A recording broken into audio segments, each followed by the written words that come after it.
이 안식일에 사람을 고치시는 일이 벌어지시게 되는데, 이 전통적으로 보게 되면 이 사건은 해서는 안 될 일인데, 그런 일을 하시면서 예수님께서는 근본적으로 어떤 면에서 사랑이 먼저다 라는 것을 보여주시기도 하고, 사랑 속에 또 사랑, 그 다음에 사람이라는 부분으로 이렇게 흘러가는 모습이 있지 않나라는 것을 우리들에게 말씀해 주시고 보여주시고 계십니다.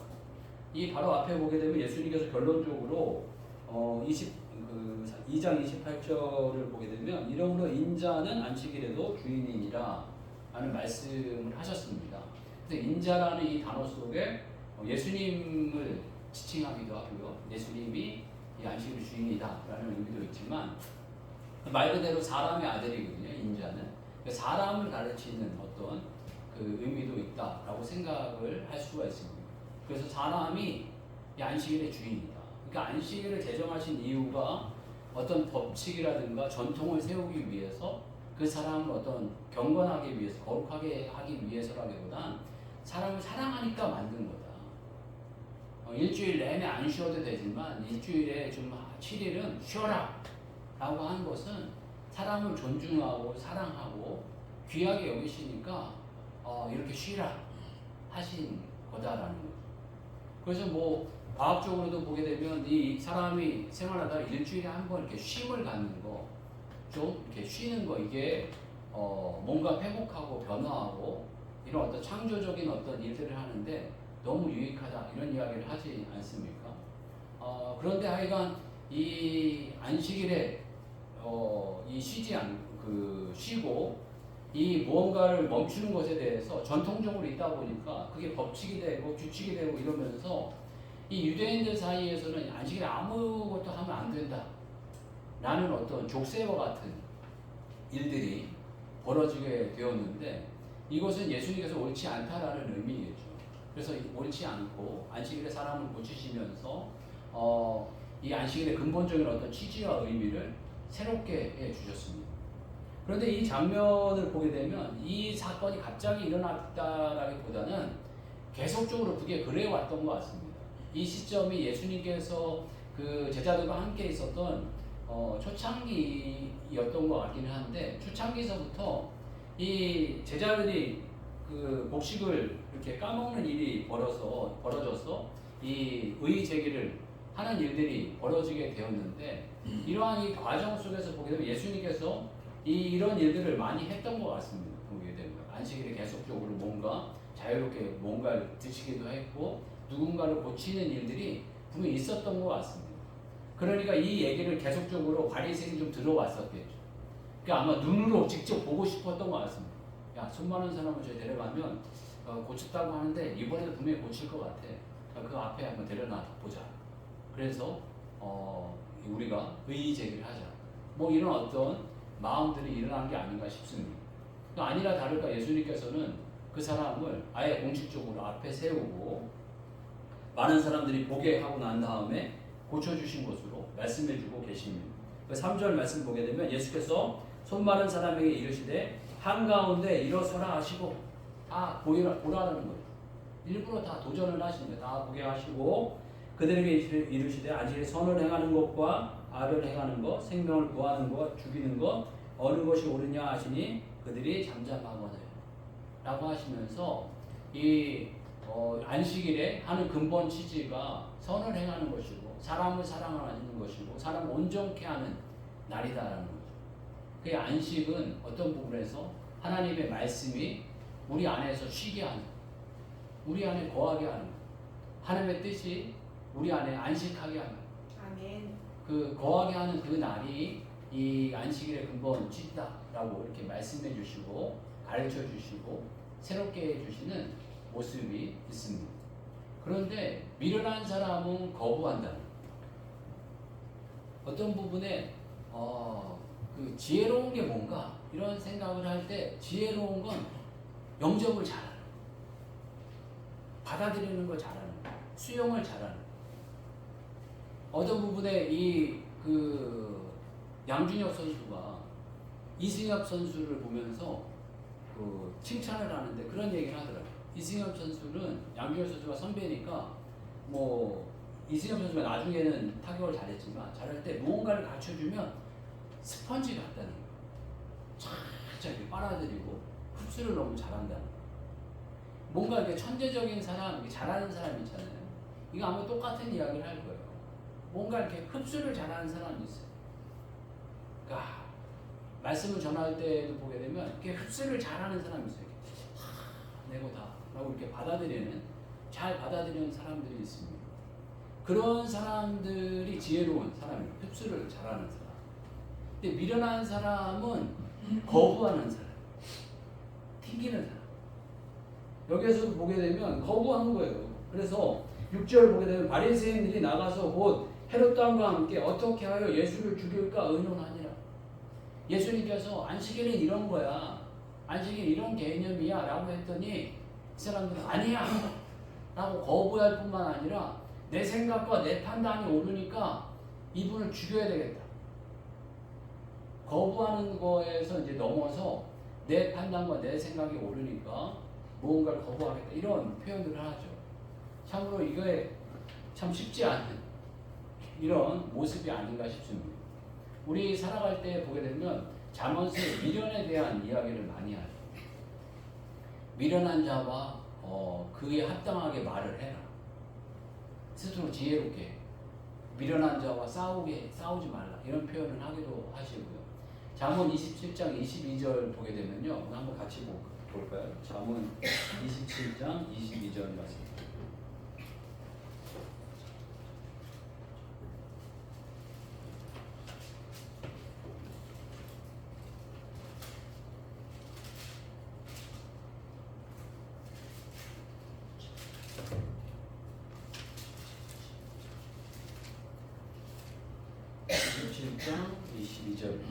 같이 읽겠습니다. 자, 시작. 미련한 자를 곡물과 함께 절구에 넣고 종이로 찌울지라도 그의 미련은 벗겨지지 아니하느니라. 아멘. 이건 해도 너무한 표현이 아닌가, 이런 생각을 제가 가졌을 때가 있어요. 어제 곡물에 같이 넣고 찧었는데 그 미련이 안 벗어진다는 게 이게 말이 되는 건가? 라는 생각을 갖는데 가끔씩 정말 그런 걸 만날 때가 있어요. 제가 뭐 가까운 분이라 이게 말하기가 참 어려운데, 사람이 무언가 고생을 많이 하면 사람이 겸손하다라는 생각이 들 때가 있었는데, 고생을 많이 했는데 하나도 안 겸손한 거예요. 그렇게 주변의 사람들에게 어떤 질책과 이렇게 무시와 비난과 이걸 당했는데도 어쩜 이렇게 꿋꿋한지 모르겠다라는 생각이 들 때가 있어요. 정말 예수님을 만날 때 보게 되면 내가 병자인 줄 알아야 예수님을 만납니다. 내가 죄인을 부르러 왔지 의인을 부르러 온 것이 아니다. 건강한 자에게는 의사가 쓸데없고 병든 자에게라야 쓸데있느니라라고 표현합니다. 어떤 부분은 요즘 시대의 표현으로 내가 쓰레기인 줄 알고 미련한 줄 알고 내 힘과 내 능력으로는 도저히 안 됩니다 라는 어떤 고백이 나올 때 예수님이 보이기 시작하고 예수님 만나는 놀라운 축복이 임하는 분이 있습니다. 그러니까 이 바리새인들은 뭐 자기가 똑똑한 줄 알고 자기는 잘하고 있다라고 생각을 하니까 예수님을 만날 틈이 없는 것 같아요. 예수님을 만날 은혜가 없는 것.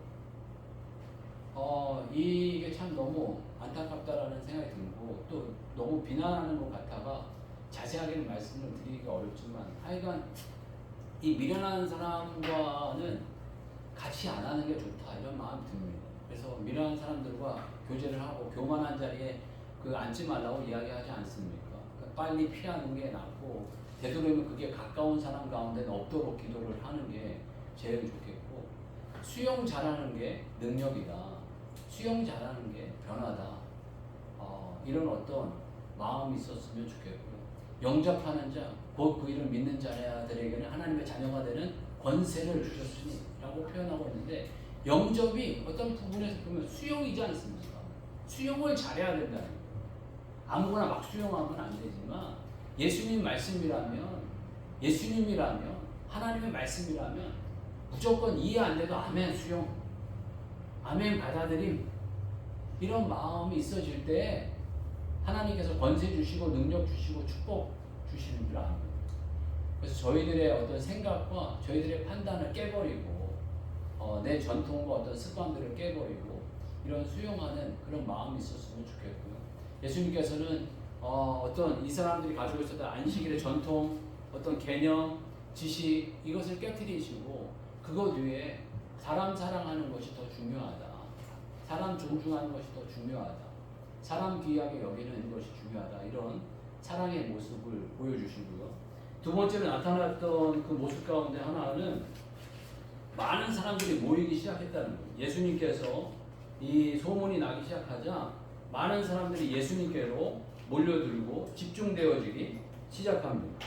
8절 말씀 보게 되면은 유대와 예루살렘과 이두메와 요단강 건너편 또 두로와 시돈 근처에서 많은 무리가 그가 하신 큰 일을 듣고 나오는지라. 그러니까 예수님께서 이 아마 가버나움 근처에 계셨던 것 같아요. 갈릴리 호수 근처에 계셨는데 여기에서 보기에는 유대라고 한다면 이 이스라엘의 맨 위에가 갈릴리, 가운데를 사마리아, 맨 밑에를 유대 이렇게 표현하는데 이 유대에서부터 위로 올라왔다는 거예요. 이 갈릴리 지역까지 사람들이 올라왔다는 거고 또 유대 지역의 중간에 예루살렘이 있었는데 예루살렘 지역에서도 왔다는 거예요. 그리고 유대 지역 밑에가 어디냐고 하면 이두메라고 하는 에돔 지역입니다. 그러니까 이 밑에 남부 지방에서까지 예수님 만나고 싶어 올라왔다는 거예요. 그리고 요단강 건너편 하면은 이 서쪽이, 동쪽으로 가면 바다고 서쪽으로 가면은 뭐 이런 모압, 암몬 뭐 이런 지역 쪽이었는데 그쪽에서 사람들이 몰려오기 시작했다는 거예요. 그리고 여기 두로와 시돈이면은 이 갈릴리 저 북쪽 지역이에요. 그러니까 동서남북에서 막 몰려오기 시작했다는 거예요. 먼 곳에서부터 벌써 예수님 사역 초반에 예수님 만나고 싶어하고 사람들이 막 오기 시작했다라는 것입니다. 그런데 예수님을 만나니까 사람들이 큰 변화가 일어나기 시작했는데 자기가 가지고 있던 어떤 어려움과 고통들이 다 해결되었다라는 거예요. 그 10절 말씀 보게 되면 이는 많은 사람들을 고치셨으므로 병으로 고생하는 자들이 예수를 만지고자 하여 몰려왔음이로다 라고 이렇게 표현하고 있습니다. 뭐 몰려왔으면 다 고침 받았겠죠. 다 고치고 회복되어지고 또 예수님 만나면 기뻐지고 이런 일들이 일어나게 되었습니다. 여러분 예수님이 우리 인생의 답이시고 해결자이시고 모든 걸 회복하시는 분이십니다. 어떤 목사님이 그런 얘기 하시더라고요. 20대는 간이 배 밖으로 나와야 된다. 그래서 간이 배 밖으로 나올 수 있는 어떤 일들과 사건들과 경험들을 할 수 있는 축복이 있어야 된다 라는 이야기를 하시더라고요. 저도 가만히 생각해 보니까 20대는 간이 배 밖으로 제가 늘 나온 일들이 많이 있었던 것 같아요. 그래서 간이 배 밖으로 나온 그런 마음으로 하나님께 간구를 하고 응답받는 일들이 있도록 해야 한다는 거예요. 그래서 제 20대 때 기도해서 그 간이 배 밖으로 나오게 되는 어떤 근본적인 배경이 뭐였나 이런 생각들을 해보면서 제가 한번 곱씹어 보게 되었는데 몇 가지 사건들이 생각이 나더라고요. 첫 번째 사건은 뭐였느냐면 교회가 그때 건축을 하고 있는 과정이었는데 건축공금이 모자라가지고 교회가 되게 어려웠어요. 그래갖고 청년들한테 그 한 주간 이렇게 있으면서 제가 청년 회장도 하고 막 이런 상황이어서 청년회는 그 어떤 이렇게 부목사님이나 전도사님이 계시긴 했지만 신경을 잘 안 썼어요. 저희 때는 그냥 청년회 그래서 그냥 그 자치회로 이렇게 움직이게 됐는데 그러다 보면 회장이 전도사나 이렇게 부목사님 역할 같은 역할을 하게 되는 경우가 있었는데 제가 그 청년회장을 하면서 뭔 마음이 들었는지 그 청년의 그 청년들한테 우리 교회 지금 건축하는데 너무 어려운데 그 당시 한 5만 원 정도였던 것 같아요. 한 5만 원씩 우리 헌금하자 이제 그랬어요. 헌금하는데 그 기간을 뭐 일주일 내로 정한 거예요. 다음 주에 우리 5만 원씩 다 헌금하자 그랬더니 많은 그 청년들이 아 좋다 우리 다 그렇게 하자 이렇게 얘기한 거예요. 근데 지금 5만 원이면은 청년들이 다 할만해요. 그 아마 요즘에는 그 아르바이트 한 번만 해도 그 돈들을 이렇게 많이 벌고 그런데 그 당시에는 이 5만 원이 되게 큰 돈이었어요. 아르바이트를 해도 뭐 2, 3천 원, 한 시간에 2, 3천 원 벌고 하루 열심히 일하면 10,000원 정도 버는 상황이었으니까 뭐 일주일 내내 했으면 한 5만 원은 벌었을는지 모르겠어요. 그런데 하나님 주신 마음으로 그 제가 한 달 용돈이 10,000원도 안 되는 주제에 그 5만 원이면 지금으로 이야기하면 한 10만 원 돈 정도 됐을 것 같은데 그렇게 하자라고 하니까 얘네들도 뭔 믿음인지 다 그렇게 합시다 이렇게 이야기를 해가지고 다 하자고 그러고 다 이제 기도하고 하기로 했어요. 그랬더니 직장 다니는 사람들은 뭐 가볍게 이렇게 헌금을 하고 몇몇 사람들은 뭐 어떻게 해서든지 헌금을 했는데 그렇게 이야기하고 나니까 제가 걱정이 되는 거예요. 말은 그렇게 했는데 돈 나올 구석은 없고 돈 줄 사람도 아무도 없는데 이 5만 원이 어디서 구하지? 그리고 마음속에 기도하면 하나님 이거 채워주시지 않을까? 뭐 이런 마음에 기도를 하게 됐어요.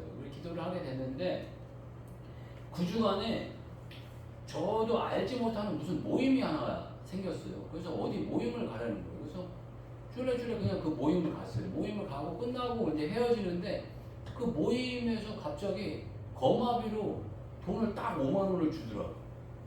그 5만 원을 받아들고 근데 너무 제가 놀랐어요. 그렇게 교회 헌금을 5만 원을 하자고 말한 것도 제가 놀랬고 말하고 난 다음에 그 한 2, 3일 후에 생각지도 못했던 모임을 제가 가게 되고 모임을 가게 되는데 그 5만 원을 딸랑 주시는 걸 보면서 당연히 이거는 제 돈이 아니다라고 생각하고 헌금을 했지만 헌금을 하는 저도 대단히 놀란 거예요. 이런 일이 있을 수 있는 거구나 라는 것 때문에 놀란 사건이 하나 있고요. 또 한 번은 제가 이제 그때 이제 수련회를 하게 됐는데 전사님한테 우리 수련회 때 전도 한번 했으면 좋겠다라고 이야기를 했어요. 그래서 전도를 하기로 했는데 그 교회 분위기가 어떤 분위기였냐면 제가 자라나는 교회가 전도를 1년 내내 한 번도 안 하는 교회예요. 그냥 교회에 전도지도 없어요. 그러니까 전도를 어떻게 하는지도 몰라요. 그러니까 저도 전도를 해본 적이 없고 전도를 뭘 어떻게 해야 되는지 모르는 거예요. 그런데 저희가 이제 그 아시는 분들은 다 있을 테니까 조금 자세하게 설명을 하면 어느 교회로 그 수련을 왔냐 하면 지금 광릉의 교회로 왔어요. 광릉교회가 지금 엄청 큰 교회였지만 그 당시에는 한 100여 명 모이는 아주 작은 교회, 시골교회였어요. 그 시골교회로 오고 시골교회 앞에 내과 흐르는 데서 수영하고 이러면서 이제 수련회를 한 거예요. 그런데 그 다음날 2박 3일이었는데 둘째 날 뭘 하기로 했냐면 장현까지 걸어가가지고 전도하고 돌아오는 게 저희들의 이제 프로그램이었던 거예요. 그러니까 겁나니까는 전도를 해본 적도 없고 그러니까 저희들이 타협을 하게 뭘로 했냐면 사람 만나면 예수님 믿으세요 하고 소리치는 걸로 그 전도하는 걸로 이게 퉁치기로 이렇게 한 거예요. 그래갖고 한 그 청년들 한 10대 명 정도가 이렇게 갔던 것 같아요. 그래서 아침밥 먹고 이제 출발을 했는데 제 마음속에 기도를 했는데 무슨 기도를 했냐면 하나님 아무것도 가지지 말라고 했으니까 아무것도 안 갖고 나갈 거예요. 10원 한 장 안 갖고 나갈 테니까 알아서 해주세요. 최소한 순댓국은 먹을 줄 믿습니다. 그렇게 얘기하고 기도하고 이제 출발한 거예요. 출발해서 했더니 기억나는 분들이 있어요. 막 했더니 예수님 믿으세요. 몇 번 더 해봐. 이러는 거예요. 뭐 재밌고 좋다고 이렇게 막 예수님 믿으세요. 뭐 할 줄 알다가 그 다음에 모르니까 예수님 믿으세요 한 번 더 하고 그리고 이제 막 돌아다니고 그 여름에 하여간 뭐 열정 하나로 열심히 갔다가 열심히 돌아오는데 돌아오는데 마음이 안 좋은 거예요. 무슨 마음이 드냐면 하나님 뭐 다 책임지신다며요. 최소한 순댓국 하나는 먹게 해주셔야 되는 거 아니에요? 이런 마음이 드는데 뭐 순댓국은 그냥 뭐 아무것도 못 먹고 그냥 이렇게 돌아오게 되는 거예요. 그래서 돌아오게 되는데 자세하게 설명하면 요즘에 거기 장현 그 스포츠센터 있잖아요. 산 위에 있어요. 근데 산 위에 있는 그 반대편에 옛날에부터 있었던 그 산호 아파트라는 아파트가 하나 있었어요. 그 오래된 아파트, 지금도 있는 걸로 알고 있어요. 그 아파트가 허벌판에 그 아파트 하나 딸랑이 있었던 것 같아요. 딸랑 하나 있고 옆에 하나 아파트가 더 있었나 아마 그랬던 것 같아요. 그리고 마지막 그 툴툴거리면서 저하고 이제 그 사람들이 오게 됐어요. 그런데 마지막으로 이제 그 산호 아파트를 들렸다가 광릉의 교회로 들어가자.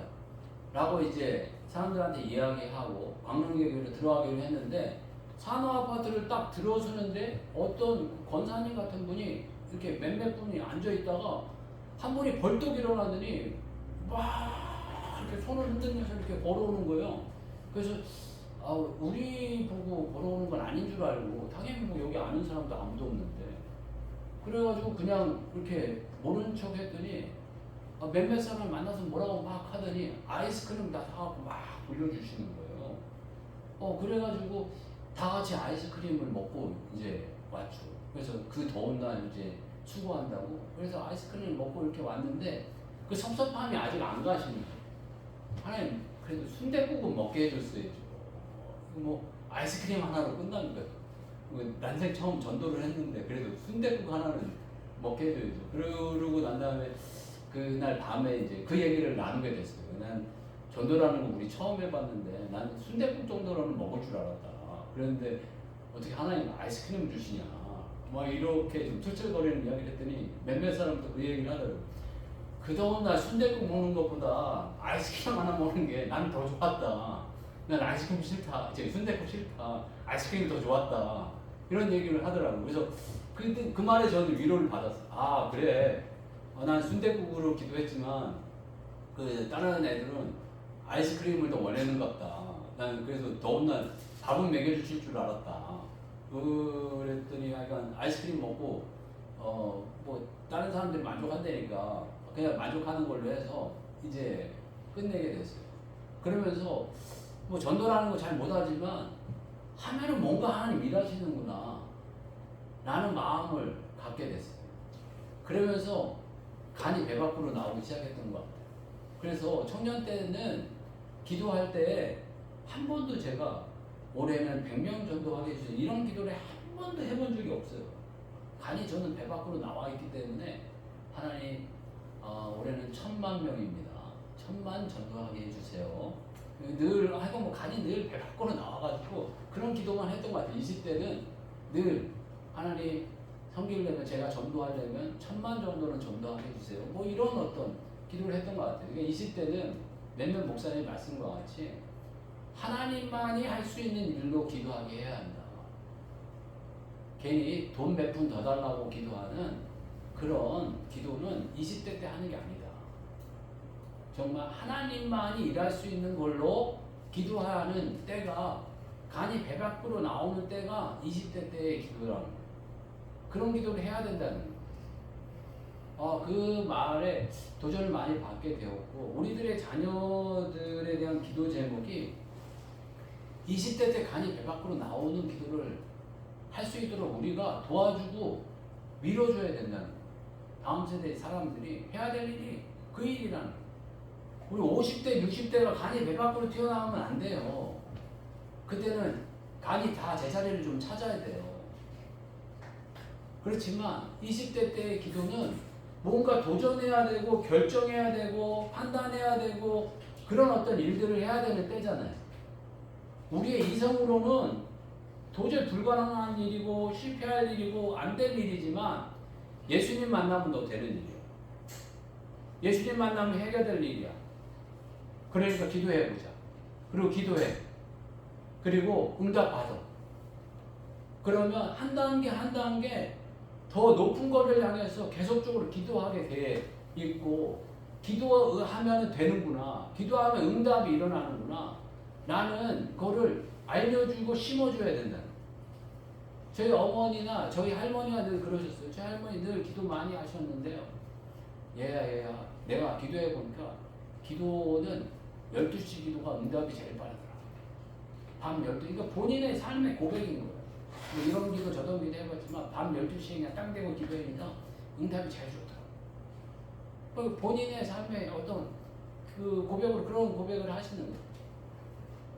그러니까 이런 고백을 자녀들에게 심어주고 보여줘야지 나중에 어려움 당하고 환난 당하고 내가 감당할 수 없는 일을 당했을 때 자기 힘과 능력으로 안 될 때 내 힘으로 안 될 때 그때 이제 기억이 나는 거예요. 예수님 만나면 되는구나. 예수님 찾으면 되는구나. 그 사방팔방에서 예수님 찾으려고 모이잖아요. 유대, 예루살렘, 이두메, 요단강 건너편, 두로, 시돈 근처 많은 무리가 그가 하신 큰 일을 듣고 나오는지라. 예수님을 못 믿겠거든. 그가 하시니 내가 하는 일을 보고라도 믿으라라고 말씀하고 계시지 않습니까? 주님께서 하신 일들을 기억하면서 우리뿐만 아니라 우리 자녀들에게 주님이 하시면 다 된다. 주님이 하시면 되는 일이야. 주님이 하시면 이룰 일이지 라는 것을 저희들이 잘 심어주고 또 그걸 보여주는 세대가 되었으면 좋겠고요. 그리고 세 번째 사건으로 예수님께서 보여주시는 것은 바로 너에게 듣고 싶다는 거예요. 그게 무슨 소리냐 하면 11절 12절 보게 되면 참 귀한 고백이 나옵니다. 귀한 고백이 뭐냐 하면 예수님은 하나님의 아들이십니다 라는 고백을 예수님이 듣게 됩니다. 그런데 그 고백을 하지 말라고 그리고 막아버리세요. 그래서 11절 보게 되면 더러운 귀신들도 어느 때든지 예수를 보면 그 앞에 엎드려 부르짖어 이르되 당신은 하나님의 아들이니이다 하고 예수께서 자기를 나타내지 말라고 많이 경고하시니라 라고 표현하고 있습니다. 그런데 마태복음 16장 마태복음에서 일어난 사건 가운데 가장 중요한 사건이 하나가 있다고 말씀드렸죠. 어떤 기적의 사건이 아니고 사건 사고가 일어났는데 이 사건 사고는 정말 당구장 표시를 많이 해서 중요하게 생각한 핵심적 사건이라는 사건이 하나가 있었어요. 그게 뭐죠? 기억이 안 나는가요? 오늘 이 고백과 한번 연결해서 네, 맞습니다. 마태복음 16장 16절 이 사건이 대단히 중요한 사건 가운데 하나예요. 우리 한번 찾아볼까요? 마태복음 16장 16절 말씀입니다.